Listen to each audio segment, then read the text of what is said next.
بسم اللہ الرحمن الرحیم۔ السلام علیکم۔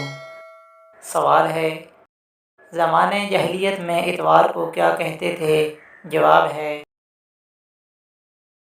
زمانۂ جاہلیت میں اتوار کو اول کہا کرتے تھے۔ سوال ہے، کون سا عمل کرنے سے 40 دن تک نماز اور دعائیں قبول نہیں ہوتی؟ جواب ہے، شراب پینے سے 40 دن تک نماز اور دعائیں قبول نہیں ہوتی۔ سوال ہے، اس درخت کا کیا نام ہے جو طوفان نوح علیہ السلام کے بعد اگا؟ جواب ہے، پہلا درخت جو طوفان نوح علیہ السلام کے بعد اگا وہ زیتون کا درخت تھا۔ سوال ہے، دوزخ کی آگ کی حرارت دنیا کی آگ سے کتنی زیادہ ہوگی؟ جواب ہے، دوزخ کی آگ کی حرارت دنیا کی آگ سے 70 گنا زیادہ ہوگی۔ سوال ہے، سب سے پہلے اوقات کو 12 گھنٹوں میں کس نے تقسیم کیا؟ جواب ہے، سب سے پہلے اوقات کو 12 گھنٹوں میں حضرت نوح علیہ السلام نے تقسیم کیا۔ سوال ہے، اللہ تعالیٰ کی کس مخلوق نے حضرت سلیمان علیہ السلام کو راستہ دیا تھا؟ جواب ہے، چیونٹی نے حضرت سلیمان علیہ السلام کو راستہ دیا تھا۔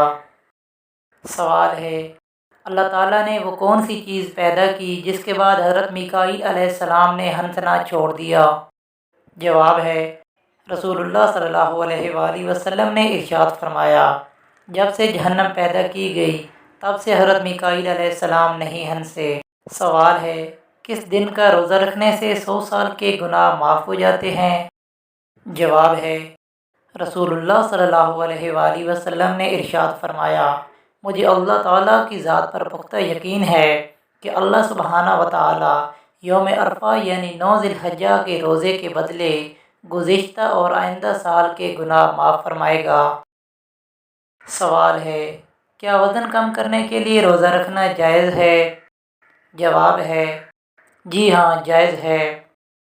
طبی ماہرین کے مطابق روزے وزن کم کرنے میں مدد کر سکتے ہیں، لیکن اس کا انحصار کھانے کے انتخاب اور خوراک کے حصے پر ہے۔ روزہ قدرتی طور پر کھانے کی مقدار کو کم کرتا ہے جو ممکنہ طور پر کیلوری کی کمی کا باعث بنتا ہے۔ تاہم وزن کی کمی صرف اس صورت میں ہوتی ہے کہ کل کیلوریز کی مقدار توانائی کے استعمالات سے کم رہے۔ سوال ہے، حضرت عمر فاروق رضی اللہ تعالیٰ عنہ کے قاتل کو کیا سزا دی گئی تھی؟ جواب ہے، پیروز نہامدی یا فیروز جسے ابو لولو کے نام سے بھی جانا جاتا ہے کا اصل تاریخی تعارف خلیفہ دوم حضرت عمر بن خطاب کو شہید کرنے کا ہے۔ وہ نہاوند شہر کا مشہور اور ماہر ترین بڑھئی تھا جس نے خلیفہ دوم کو شہید کرنے کے بعد خودکشی کر لی تھی۔